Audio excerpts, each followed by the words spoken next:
नमस्कार, आप सभी का स्वागत है भाग्यम में। मैं हूं पंडित चंद्रशेखर शर्मा। दर्शकों, सबसे पहले हम बात करते हैं आज के दिन के पंचांग की। आज दिनांक है 22 अगस्त सन 2023, विक्रम संवत 2080 चल रहा है। श्रावण मास है, शुक्ल पक्ष है, वर्षा ऋतु है, तिथि आज की षष्ठी है और आज का वार है मंगलवार। आज के नक्षत्र की बात करें तो स्वाति नक्षत्र पूरे दिन और रात्रि तक है। योग शुक्ल है, रात्रि 10:17 तक, आगे ब्रह्म योग है। तो योग की दृष्टि से आज का दिन शुभ है, योग कारक है, इसका पूरा सदुपयोग कीजिए। करण कौलव है, दोपहर 2:39 तक, आगे तैतिल करण रहेगा। सूर्योदय का समय दर्शकों जहां सुबह 6:01 का था और सूर्यास्त का समय शाम 6:57 का रहेगा। आज का राहु काल दोपहर बाद 3 से 4:30 बजे के बीच रहेगा। इसे पूरी तरीके से टाल दीजिएगा, इसमें कोई शुभ कार्य नहीं करते हैं, लंबी यात्रा पे नहीं निकलना चाहिए। अभिजीत मुहूर्त आज दोपहर 12:03 से 12:55 के बीच में है। दिन में 2 बार दुष्ट मुहूर्त भी रहेंगे, इन्हें ध्यान से समझिएगा, सूझबूझ से टाल दीजिएगा। ये है सुबह 8:36 और सुबह 9:28।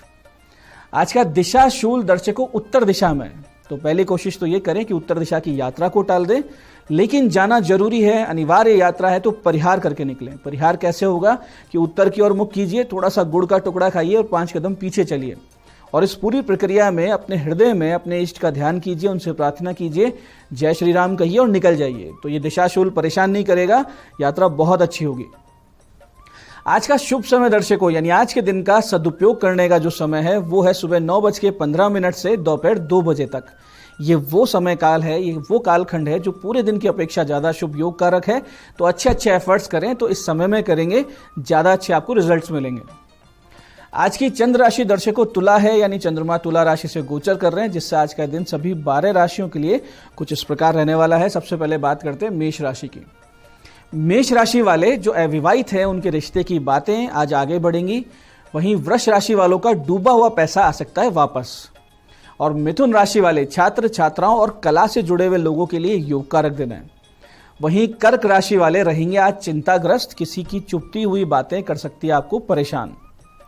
वहीं सिंह राशि वाले आज अपने मित्रों के साथ करेंगे फाइनेंशियल प्लानिंग और कन्या राशि वालों के पुराने निवेश दे सकते हैं उनको बड़ा लाभ। और तुला राशि वाले आज सोच विचार में समय ज्यादा खराब करेंगे, लेकिन जीवन साथी से जो छोटे मोटे विवाद चल रहे थे वो सुलझ सकते हैं। और वृश्चिक राशि वाले आर्थिक नुकसान का सामना कर सकते हैं और होंगे आपके साथ विवाद, तो धैर्य बनाए रखें और इन्वेस्टमेंट ना करें। धनु राशि वालों को लंबे समय तक होने वाला कोई आर्थिक लाभ संभव है। वहीं मकर राशि वाले जो लोग नौकरी की तलाश में थे उन्हें निश्चित रूप से आज लाभ होगा। कुंभ राशि वाले धार्मिक स्थान की यात्रा करेंगे, देवी मंदिर के दर्शन से होगा आपका कल्याण। मीन राशि वालों को स्वास्थ्य का रखना है ध्यान, विशेषकर जो डायबिटीज के रोगी हैं वो सावधानी ज्यादा रखें। दर्शकों, अब करते हैं आज के दिन की ज्ञान चर्चा, जो आपकी हमारी अंतर्दृष्टि को, प्रज्ञा को जागृत करेगी। फिर आगे समझेंगे उन विशेष उपायों को जो आपको समस्याओं से बाहर ले आते हैं और जीवन में सफल बना देते हैं। अंत में करेंगे आज के दिन की ज्योतिष मंत्रणा और समाधान। दर्शकों, मानस में तुलसी बाबा ने बहुत ही व्यवहारिक भाषा में मानव मनोविज्ञान, स्वाभाविक भेदता, इन सब चीजों पर चर्चा की। संत और असंत यानी कि सज्जन और दुर्जन व्यक्ति के भेद के विषय में बहुत ही सुंदर बताया है, जो कुछ इस प्रकार है कि संत सहई दुख परहित लागी, पर दुख हेतु असंत अभागी, भुर्ज तरु सम संत कृपाला, परहित नीति सह विपत्ति विशाला। इसका अर्थ ये है कि संत जन दूसरों की भलाई के लिए स्वयं को परेशान भी कर लेते हैं, दुख सहन कर लेते हैं, और दुर्जन जन जो होते हैं वो दूसरों को दुख देने के लिए स्वयं को कष्ट देते हैं, अपना कष्ट सहन कर लेते हैं। अब यहाँ कष्ट दोनों सहन कर रहे हैं, लेकिन एक दूसरों का भला हो जाए इस संकल्प से, और एक चाहता है कि सामने वाले को कष्ट हो जाए, भले इसके लिए मुझे भी कष्ट सहना पड़े और उससे शायद डबल सहना पड़े। अब यहाँ तुलसी बाबा ने संत की जो तुलना है वो भोजपत्र के वृक्ष से की है, जिसकी छाल को उतारा जाता है भोजपत्र निर्माण करने के लिए, और इस कष्ट से जन कल्याण होता है। तो वो भोजपत्र अपनी छाल को, या कहा जाए तो अपनी खाल को उतरवाता है सिर्फ जन कल्याण के लिए। और दुर्जन पराई संपत्ति को नष्ट करने के लिए स्वयं कैसे दुख पा लेते हैं, उसकी तुलना ओले गिरने से की गई है कि जैसे ओले गिरते हैं, खेत की फसल को नष्ट करते हैं, खुद भी गिर के नष्ट हो जाते हैं, इसी प्रकार दुर्जन व्यक्ति होता है। तो दर्शकों, आज की इस ज्ञान चर्चा का सार ये है कि अपनी अंतर्दृष्टि को जागृत रखिए ताकि ये समझा जा सके कि कौन किस प्रकृति का है और उसी अनुसार उस व्यक्ति से आगे संबंध रखना है या नहीं रखना है, ये तय करें। तो दर्शकों, अब करते हैं चर्चा उन विशिष्ट उपायों पर जो आपकी सभी प्रकार की समस्याओं के सरल समाधान आपको देंगे और जिन्हें करके आप असफलता, अड़चनों को जीवन में बहुत पीछे छोड़ते हुए सफलता की ओर दृढ़ता से, तेज गति से, कॉन्फिडेंस से अग्रसर होंगे। सबसे पहले बात करते हैं उनकी जिनका जन्मदिन है। तो जिनका जन्मदिन है, आप सभी आज हनुमान जी के मंदिर में फल और मिठाई अर्पित करें और किष्किंधा कांड और सुंदर कांड का पाठ करें और उसके बाद में मिठाई और फल बच्चों में वितरित करें। इसके साथ ही आज आप दोपहर 1:30 बजे शिवालय जाएं, वहां गुलाब के 27 पुष्प और मसूर की दाल, चंदन का इत्र और फल शिव जी पर अर्पित करके शिव पंचाक्षरी स्तोत्र के 11 पाठ करें।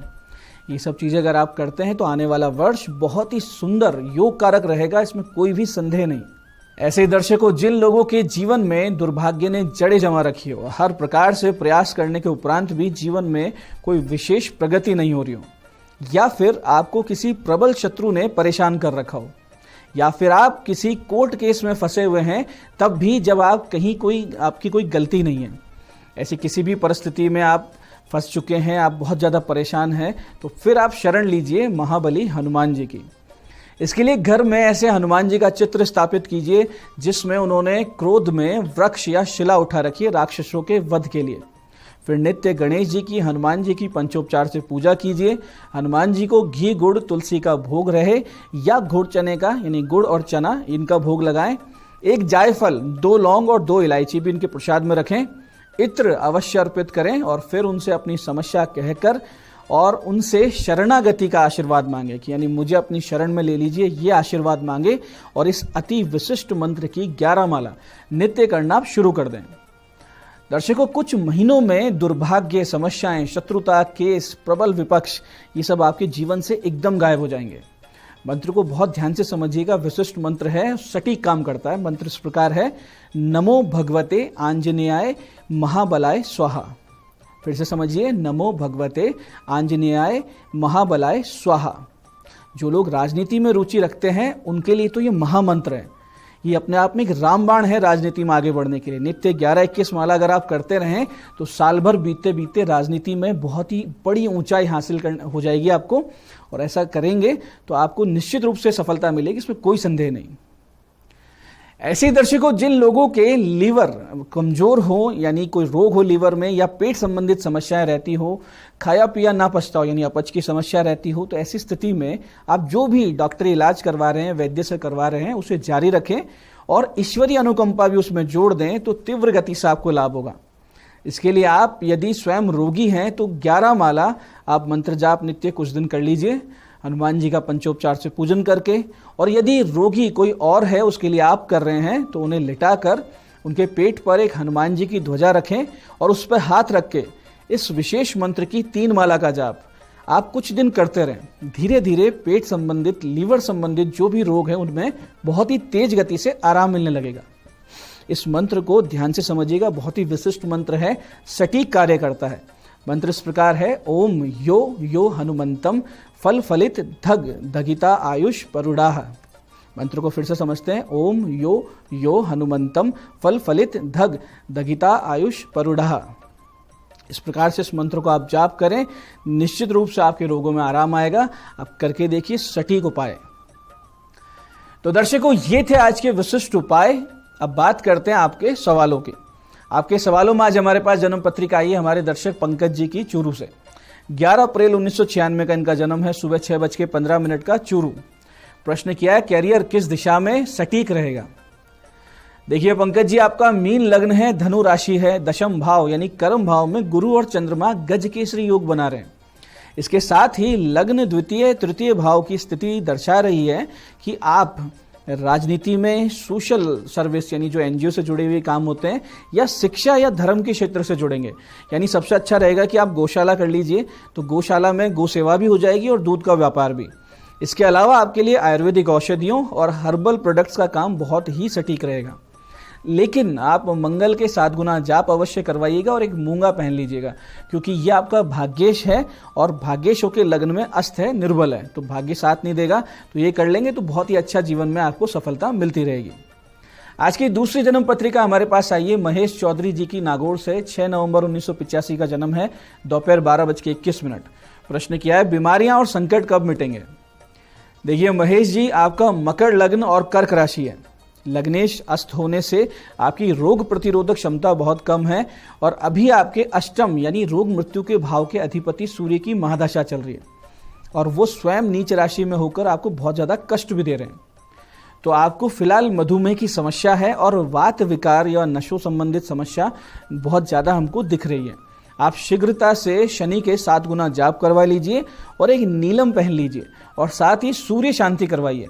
नित्य राम रक्षा स्तोत्र के 5 पाठ आपको बहुत सारी समस्याओं से बाहर ला सकते हैं। अगस्त सन 2024 के बाद से आपकी पीड़ाओं में बहुत ज़्यादा कमी आएगी। आप उपाय अवश्य करवा लीजिएगा ताकि आपको ज़्यादा कष्ट ना सहना पड़े। तो दर्शकों, ये था आज का पंचांग, आज के विशिष्ट उपाय और ज्ञान चर्चा। मैं पंडित चंद्रशेखर शर्मा ये आशा करता हूं कि बताए हुए उपायों को सही विधि, सटीक समय और अटूट श्रद्धा के साथ करके आप पूरा लाभ उठाएंगे और जो ज्ञान चर्चा, जो सत्संग हमने किया, इसे अपने जीवन में उतारेंगे।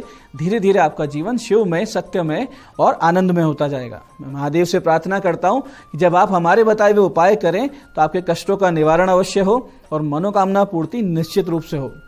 साथ ही एक निवेदन कि श्रावण मास है, वृक्षारोपण अधिक से अधिक करें ताकि प्रकृति की सेवा हो सके, क्योंकि ये प्रकृति ही भगवती है। कार्यक्रम में बने रहने के लिए बहुत बहुत साधुवाद। भगवती आप सबका कल्याण करे।